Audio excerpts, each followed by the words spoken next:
নমস্কার বন্ধুরা, মাসিমার ঘরের টুকিটাকি থেকে আজকে দেখাবো সজনে ফুলের চচ্চড়ি। এই সময় সবাই সজনে ফুলের তরকারি খায় বা খাওয়া উচিত, আর এই সময় সজনে ফুলটা পাওয়া যায়।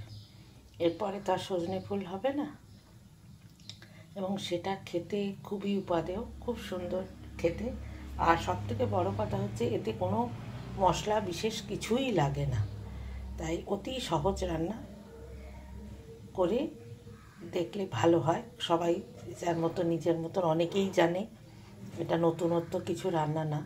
তবুও যারা অনেক সময় নতুন সংসার করতে বসেছে তারা জানে না, তাদের জন্য এই রান্নাটা।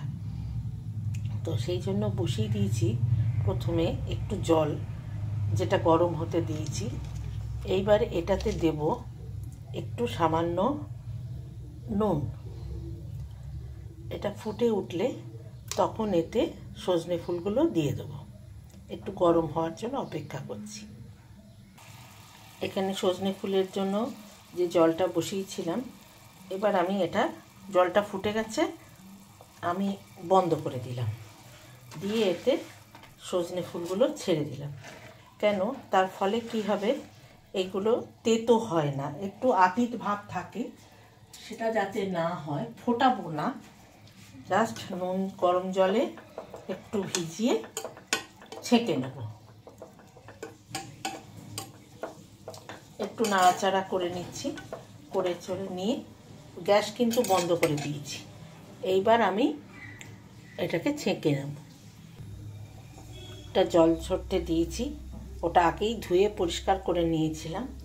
এবার এখানে আমি জল ঝরতে দিয়ে প্যানটা আবার বসিয়ে দিয়েছি।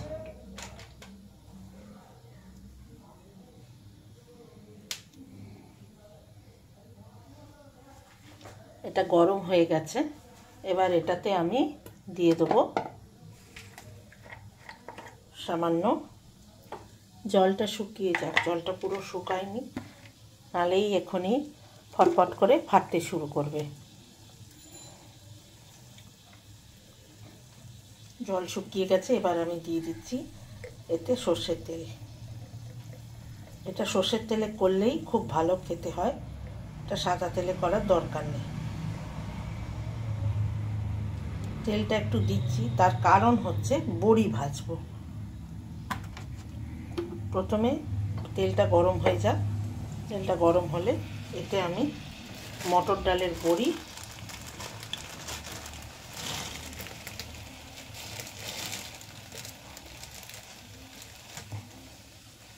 ছোট ছোট মটর ডালের বড়ি নিয়ে নিয়েছি, এবার এতে দিয়ে দিলাম।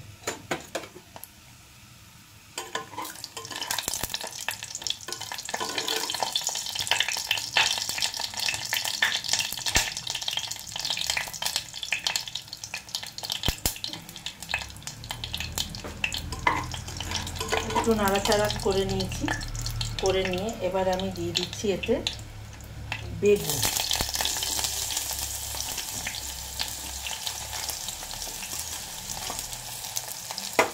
বেগুন দিয়ে দিয়েছি, আঁচটা কমিয়ে রেখেছি।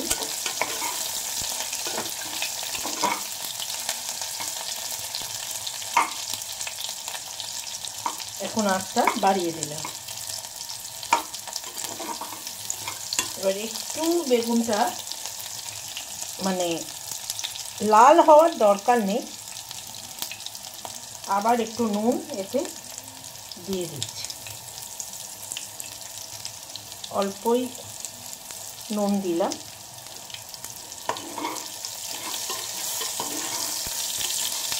এখানে একটু দিয়ে দিয়েছি। এইবার এতে অল্প করে একটা ছোট্ট আলু কেটে রেখেছিলাম, সেই আলুটাও দিয়ে দিলাম।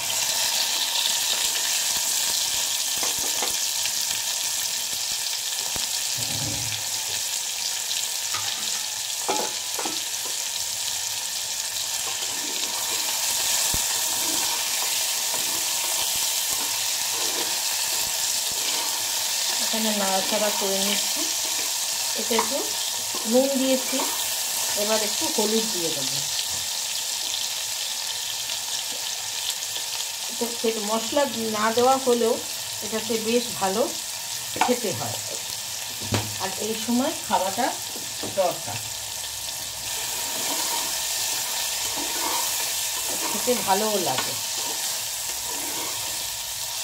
আঁচ বাড়ানো আছে এখন। এবার এটা ঢাকনা চাপা দিয়ে দিচ্ছি সেদ্ধ হওয়ার জন্য। আঁচটা কমিয়ে দিলাম, দিয়ে একটু সেদ্ধ হয়ে যাক, তারপরে আমি ফিরে আসছি। এখানে এখন ঢাকনা খুলে দিলাম, আর দেখছি আমি সব সেদ্ধ হয়ে গেছে। এইবারে এতে দিয়ে দেবো এখানে দিয়ে দেবো সজনে ফুল।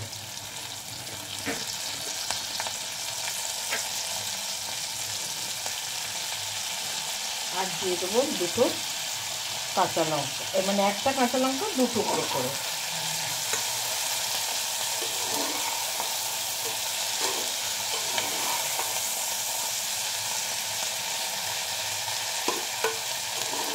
এই দিয়ে দিলাম, আর অল্প একটু জল দেবো যাতে বড়ি টড়িগুলো একটু সেদ্ধ হয়ে যায়, খুব সামান্য জল,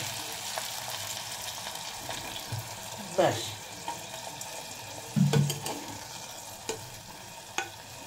দিয়ে দিলাম, আর দেবো এবারে একটু গুড়ের পাউডার, এই এরকম গুড়ের পাউডার, হালকা মিষ্টি। যারা মিষ্টি খান না তারা দেবেন না, আমরা মিষ্টি একটু খাই তরকারিতে, তাই জন্যে হাফ চামচ মতো গুড়ের পাউডার দিয়ে দিলাম, ব্যাস। আর কিছু এতে দেওয়ার নেই। এবার আঁচ কমিয়ে একটু ঢাকা দিয়ে রাখবো। আলু বেগুন সবই সেদ্ধ হয়ে গেছে, এবার ওই একটুখানি মজে যাক, সবটা মিলেমিশে একাকার হয়ে যাক। এই চাপা দিয়ে দিলাম, এবার একটুখানি সেদ্ধ হয়ে যাক সবটা। ওখানে দেখছি বড়িটাও সেদ্ধ হয়ে গেছে, আর আলুও সেদ্ধ হয়ে গেছে। এখানে একটু কাঁচা লঙ্কাটাকে ভেঙে দিয়েছি, তাহলেও আর একটু কেটে দিলাম। এবার একটু এরকম করে দিলে মিলেমিশে সব একটু গামাখা গামাখা হবে, তাতে খেতে বা দেখতে দুটোই ভালো লাগবে।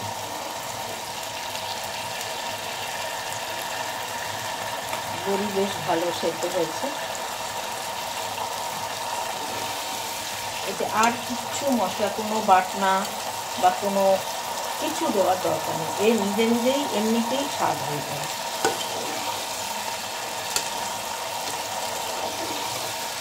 একটু নাড়িয়ে দিচ্ছি, এখানে গ্যাস মিলিয়ে দিলাম, হয়ে গেছে। এবার এটা আমি নামিয়ে দেখাচ্ছি।